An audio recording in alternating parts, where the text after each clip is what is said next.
1971 to 1974.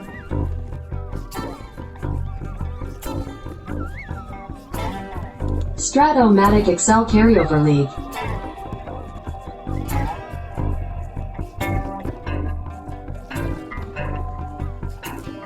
Brought to you by the Shrimp Trawler.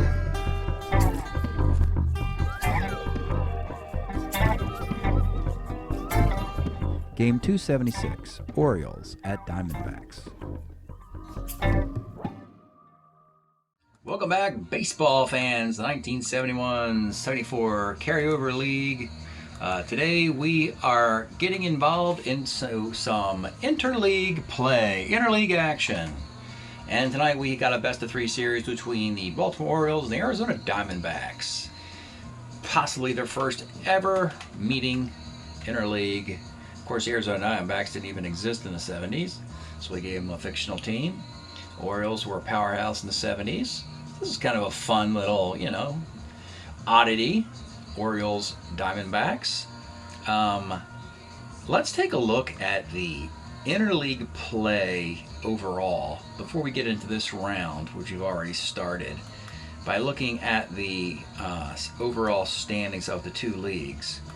This is the American League win-loss. They started this round +5 on the National League. The Ohio team, here they are, the last place team in the North, which is a fantastic division. They played the San Francisco Giants and beat them 2 straight, but the Giants are still 11-6, so it hurts a little bit.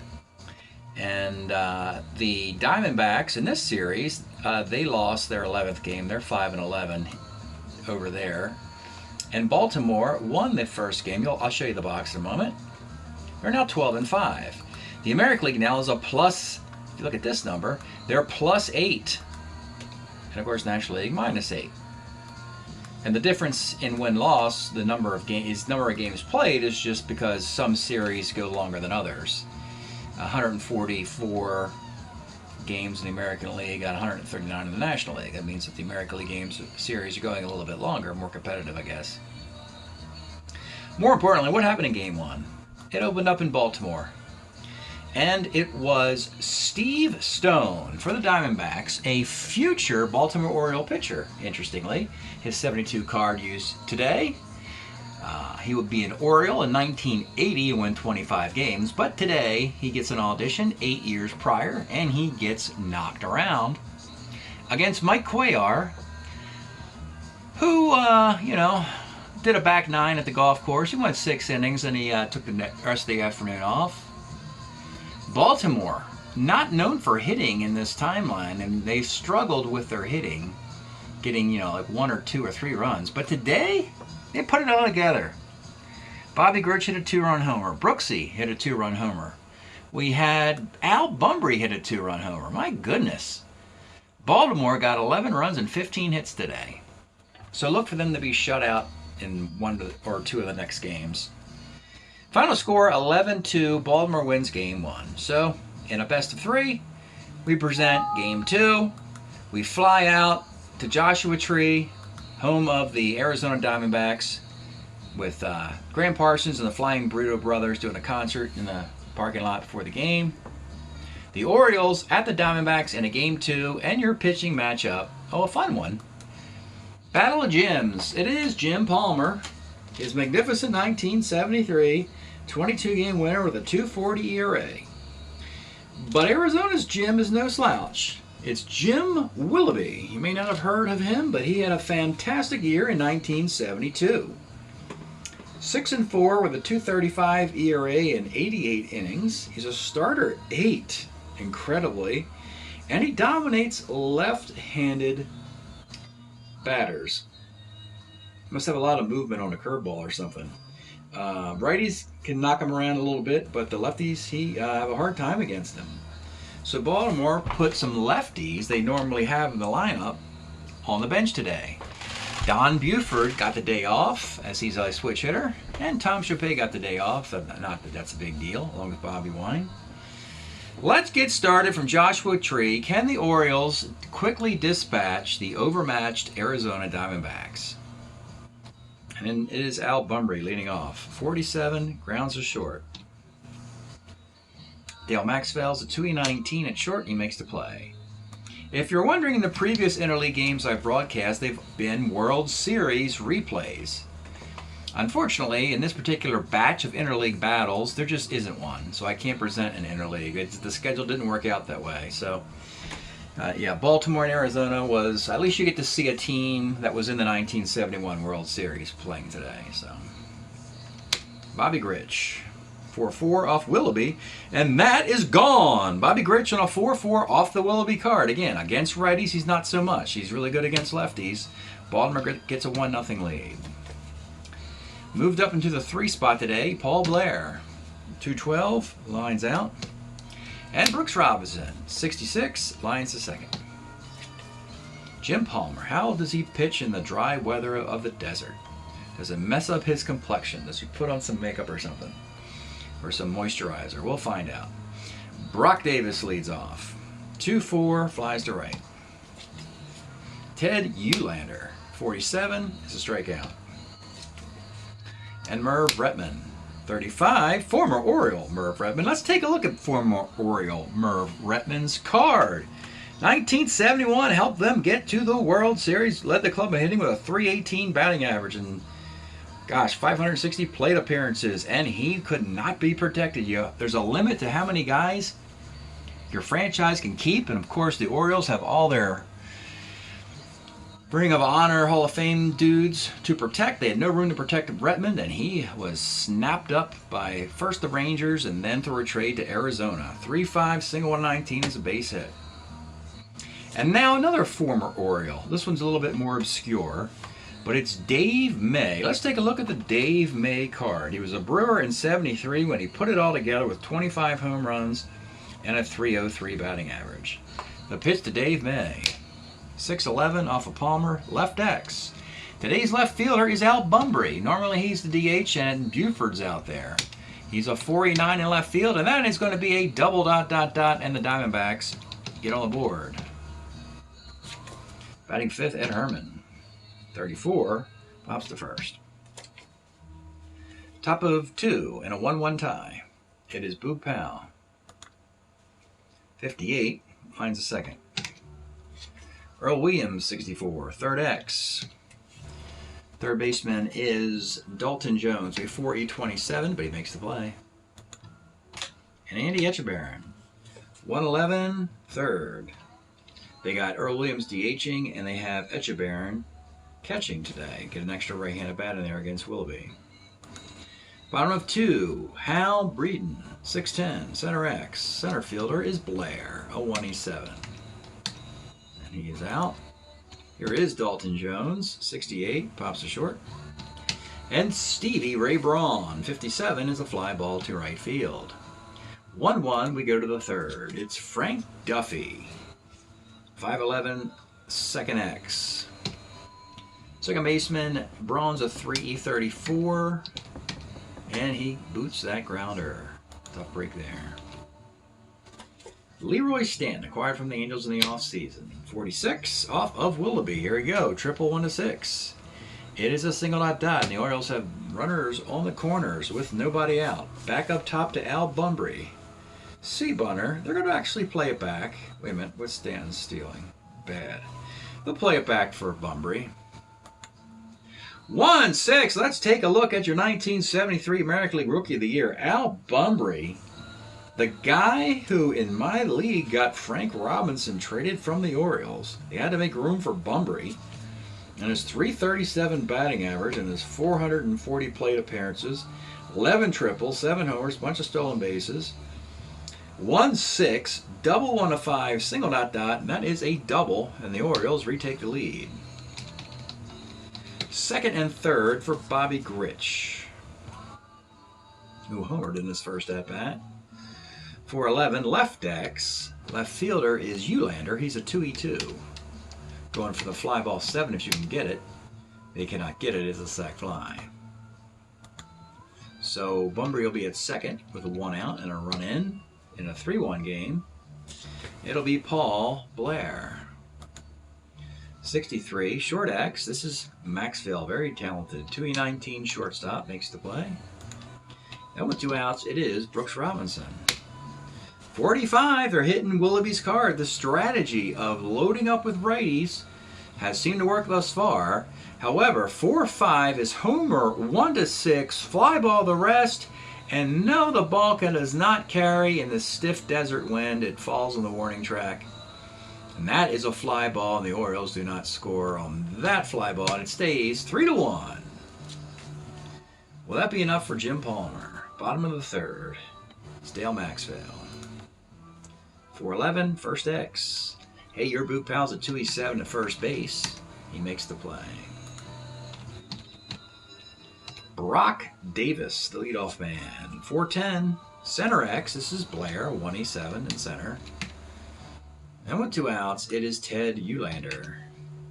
69 flies to left. We go to the fourth. The Orioles, a couple batters and a couple runs ahead. Hey, your boot pal. 3-6 is a double 1-10.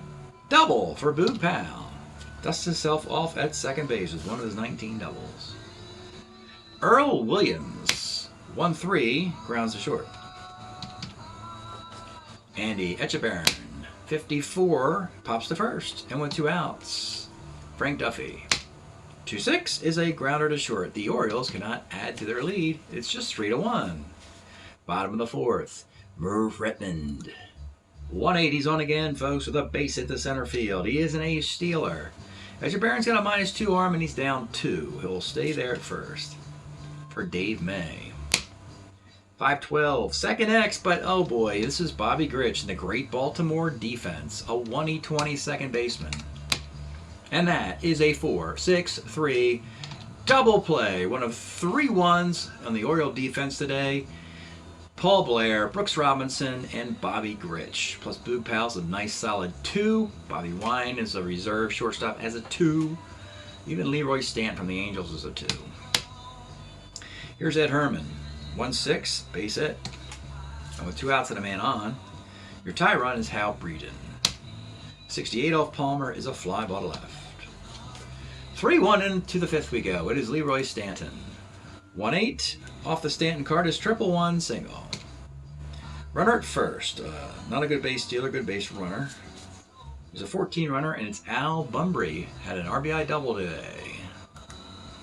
45 off of Willoughby. Now he's tough against lefties, so it's just going to be single 1-17. Line out the rest. He gets the chippy single though, and they have 2 on, nobody out. And here we go with 3 straight righties: Grich, Blair, and Robinson. Bobby Grich, home run and a sac fly today in 2 trips. 3-6 is a K. Big out there. Paul Blair. 45, Paul Blair, another big play here. Homer 1-6. We saw this last inning we saw it in the 3rd inning with Brooks Robinson. Homer 1-6 fly ball the rest, but this time the ball does not get trapped by that stiff desert wind and travels out of the park on a 4. That is a huge 3-run home run off of a dejected Jim Willoughby, and it is 6-1 Baltimore. And the Orioles are enjoying the cactus juice and the pickle juice to keep from being dehydrated, whatever they do. Anyway, Brooks Robinson, 2-4, rolls the 3rd, and with 2 outs, hey, your Boog Pal, 1-7's a walk, and with 2 outs, Earl Williams, 49, single 1-12, he lines out on a 14. 6-1 game for Jim Palmer. Bottom of the 5th. Let's pause a moment for station identification.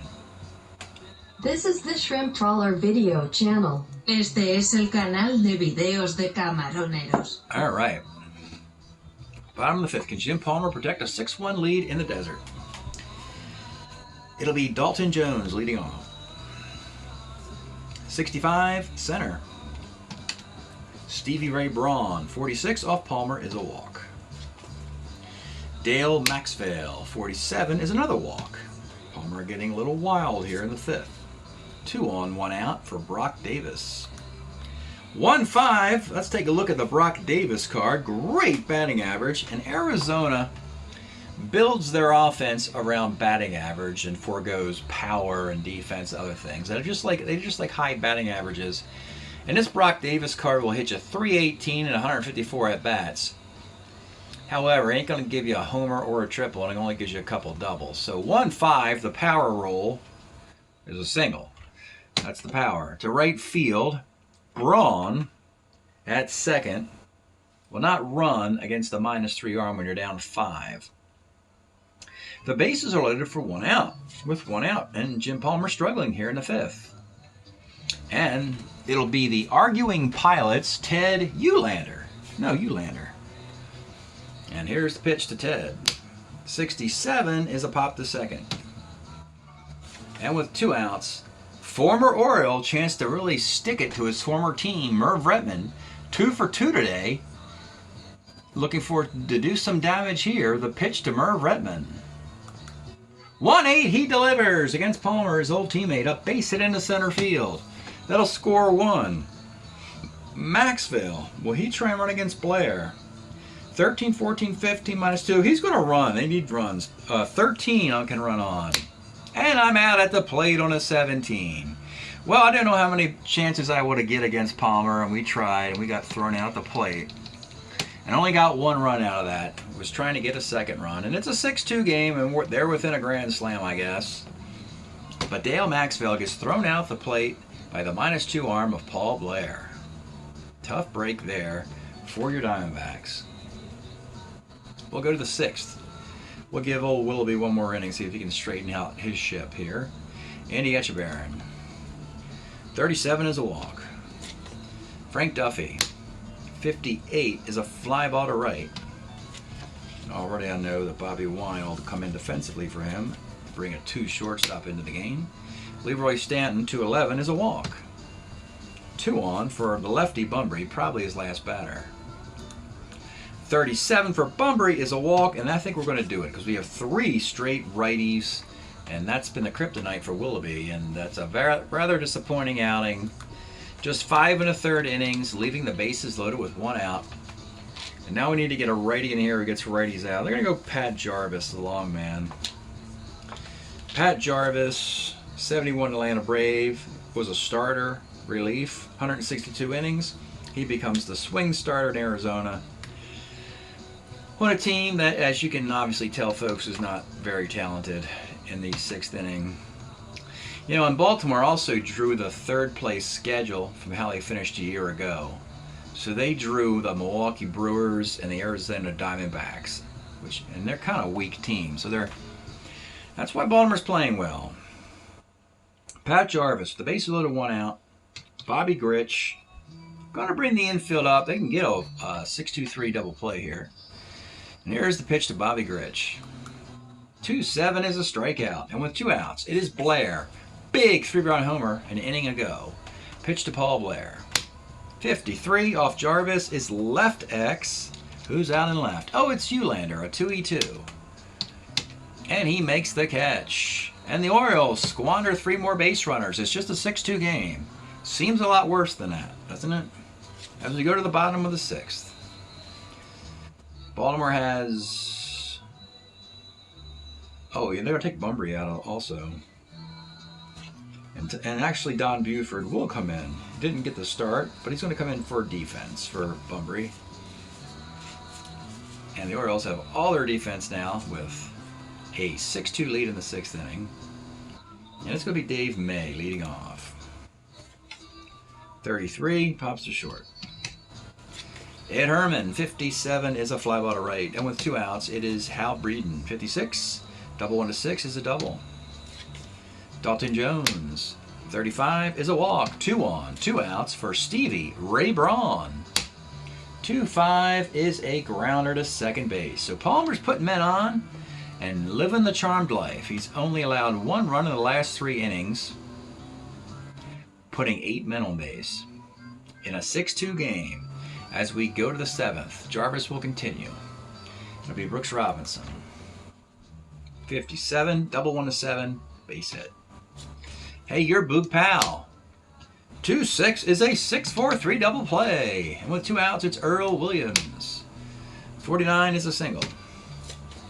And you get your Baron. 35 is a strikeout. Stretch time here in Arizona in a 6-2 game. We have been enjoying listening to the Flying Burrito Brothers 1969 masterpiece, The Gilded Palace of Sin, and featuring Sin City, of course, Hot Burrito coming up, and Juanita's coming up, Christine's tune, bunch of extra tracks on this one as well, which is pretty cool. Yeah. A little bonus edition action. The nudie suits, the tragedy of Graham Parsons. Don't think Emmy Lou's on this record, is she? No, she's not. Okay. Let's get back to the game. Bottom of the 7th inning. Jim Palmer, starter 9. Wow. That is huge for the Orioles, having him as a starter 9. It will be Dale Maxvale leading off. 410, flies to right. Brock Davis, 66, is a walk. Ted Uhlaender, 110 is a base hit to right field. Here come the Diamondbacks again. 4th inning in a row of multiple base runners. 2 on with 1 out. And it is Merv Redmond, who is perfect with 3 singles today. The pitch to Merv. 42, first C. Moves the runners up. You got 2nd and 3rd, 2 outs. And you got Dave May. 43, Palmer, right X. Who's in right field? He's pretty good. It's Leroy Stanton. A 2, -3 and 5 in right field. Let's see if they can get some damage done here, though. Can the Diamondbacks get a lucky break with 2 outs in the 7th? No, they cannot. It's a fly ball B. Another heartbreaking inning there for the D-backs. And Palmer, not particularly sharp at all in the desert, but he does have a 6-2 lead. Jarvis did a decent job in 5 2/3 inning and 2/3.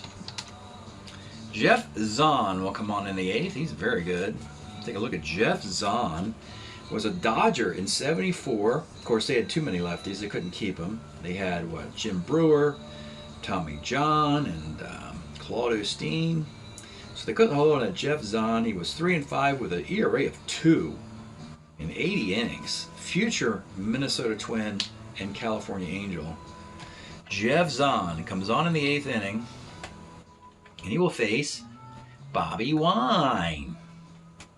39 grounds ashort. Leroy Stanton.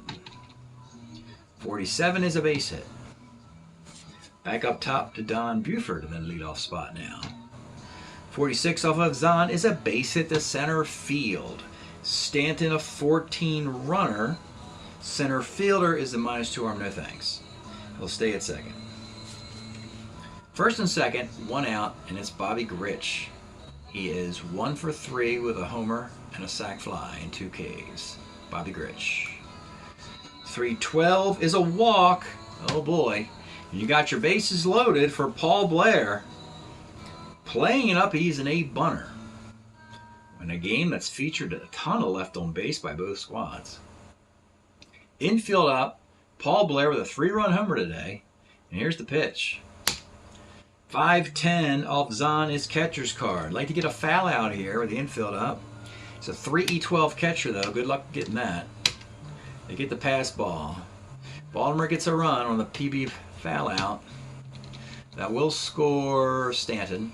Runners go 2nd and 3rd on the unearned run in a 7-2 game. And it's B-Rob, Brooks Robinson. Pitch to Brooksy. 33, pops the 3rd. All right, bottom of the 8th. The Burritos, they're going to try and sap this up. They get a little sappy here. They're going to try and plead to their players. Get a rally, guys. Come on, you lost 11-2. You're losing 7-2. You're putting guys on base. Bring some guys home. Ed Herman leads off. 4-11 first. Hal Breeden, 4-12, first C again. And with 2 outs, Dalton Jones. 4-7 is a strikeout. Well, that kind of strategy kind of backfired. And Graham, it just didn't work. Let's turn it back down again. Yeah, that sap attack did not work as they went 3 up and 3 down for the first time in 5 frames. So we'll go to the 9th inning, 7-2 game. Oh boy. Zahn will continue. It's Boog Powell. 4-11, first C. You know, Baltimore's in such a strange position because they flamed out a year ago. They were awful, and they missed the playoffs altogether. Boog Powell had a terrible year. Mike Cuellar had a terrible year, and they folded up. So now they get an easy schedule, and they're tearing it up at an era where the Orioles start to take a dip from their heights of 69, 70, and 71 into 72, 3, and 4, which they were just getting older, and, you know, the A's were taking over the American League. So it's interesting to see the Orioles playing well. Earl Williams, 2-8. It's a K. And Andy Etchebarren, 6'10", center X. The center fielder is Dave May. He's a 2E10. He makes the catch. We'll go to the bottom of the 9th inning. Let me think about this. Road interleague game, 1, 2, 3, 4, 5, 6, 7, 8, 9, 10, 11, 12. I'm giving Palmer the day off with a 5-run lead. He's survived a lot of mistakes, and they have the firepower to finish this one. Grant Jackson, the Baltimore closer, will come on in. This is not a safe situation, but they just want to get the hell out of Arizona and get back on a plane to Baltimore. So Grant Jackson will come on in with a 5-run lead in the 9th inning. And it will be Stevie Ray. That's the wrong guy. That's there you go. Almost brought in Bob Reynolds by mistake. All right, so here's Stevie Ray Braun. 47 is a K. Dale Maxwell. 1-8 is a base hit. Brock Davis, he's been on twice today. 2-8 is a K, and with 2 outs, it's Ted Eulander. Let's go to a right-handed batter for him against Grant Jackson. Let's go with Bill Plummer. Pitch to Bill Plummer.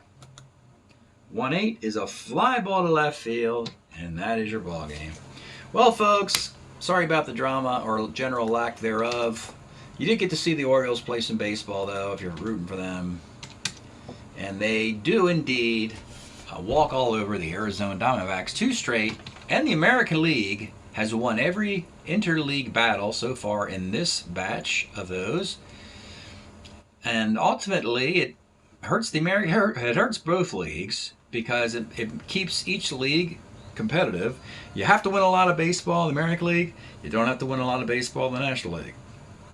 It only matters in interleague, and the only other interleague that I know of is the World Series. So,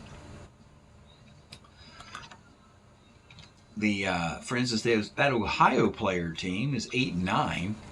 But they're in 4th place. They have very little chance of even getting close to a playoff run. Getting 2 strikeouts for Grant Jackson. Palmer gets his win. Gave up 8 hits and a couple of runs. Stranded base runners like a solid veteran would. 4 walks, a couple strikeouts. Zahn went 2 innings, giving up 2 hits and a walk and an unearned run and a K. Hitting in 2/3 for Jarvis. Yeah, he gave up 2 hits and 2 Ks. Nice work. Jim Willoughby struggled. Oh boy, 7 hits and 6 runs. The big 3-run homer by Blair killed him today. That was terrible. Only 4 of those were earned. You did walk 4 and struck out a batter. 1019 0109 71129 5444. 2 straight wins for the American League again.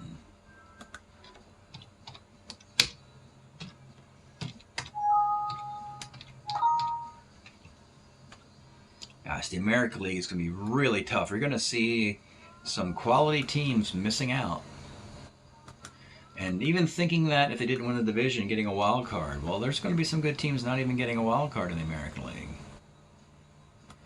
Let's do the stats for these 2 squads. So after losing 2 straight, Arizona is now 5-12.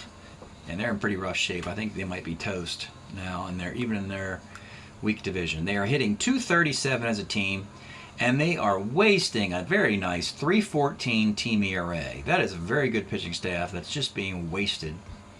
Jim Willoughby now falls to 1-4. What a shame that is. He's got a very nice card. Darryl Knowles has 4 saves as a closer, but he doesn't get used very much.